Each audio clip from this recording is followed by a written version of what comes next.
তারেক জিয়া রাজাকার একটা বক্তব্য দিল নাকি দেশ যে খাল করতেছে এই খালে নাকি ভূমিকম্প কম হইব, ভূমিকম্প মোকাবিলা করব এই খাল কোনার কারণে। তো একটা গন্ড মূর্খ রাজাকার সন্ত্রাসে জানবে বা কি আর কইবে বা কি। খাল করলে ভূমিকম্প মোকাবিলা হয় না, ভূমিকম্প মোকাবিলা হয়, ভূমিকম্প কম হয়। এটা একমাত্র দেশের পাহাড়, যেই দেশে পাহাড় আছে বেশি ওই দেশও ভূমিকম্প কম হয়, ভূমিকম্পের মাত্রা কমে যায় পাহাড় থাকলে। আর বাংলাদেশে আরো রেজাকারের বাচ্চাগুলা পাহাড় কাটি মাটি সব বেঁচে পালাইতে আছে চট্টগ্রামের দিকে। এটা আমি অনেকবার দেখছি সোশ্যাল মিডিয়াতে, বিএমপি রেজাকারের লোকেরা। তো ভূমিকম্প হয় এগুলার অনেকটা হিসাব আছে ভূমিকম্পের। যেমন আল্লাহর তরফিয়া ভাবে হয় ভূমিকম্প। ভূমিকম্প হয় মাটির নিচে যে আগুনের লার্ভা আছে,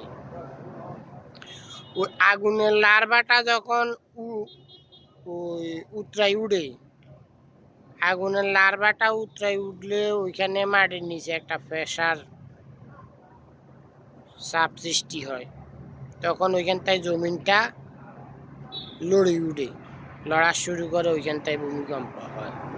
ভূমিকম্প হয় আমরা যে এই যে খনি সম্পদ উঠাই, বিভিন্ন মাটির নিচে স্বর্ণের খনি, তেলের খনি, তারপরে পাথরের খনি, এগুলো উঠাই দিয়ে খনি সম্পদগুলো উঠানোর পরে যে ওইখানে পাথরগুলা ভাঙে, ওইখানে গ্রেনেড হামলা কইরা, গ্রেনেড হামলা বোমা হামলা, ওইখানে বোমা ফুটায়।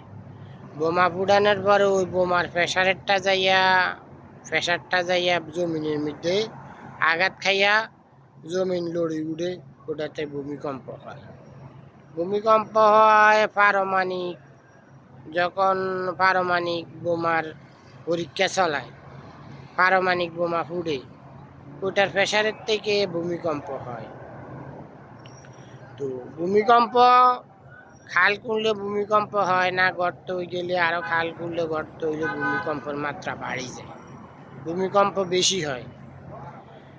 মাটির নিচে যে তারেক জিয়া রাজাকারে কইছে যে আমরা যে গভীর নলকূপ কল গাড়ে মাটির নিচে পানি টানলে জায়গা খালি হয়ে যায়, ভূমিকম্প হয়। তো এটা হইল মূর্খদের কাজ। মাটির নিচে ওইভাবে জায়গা খালি হইয়া যায় না। মাটির নিচে যেমন উপরে আমরা সাগর, নদী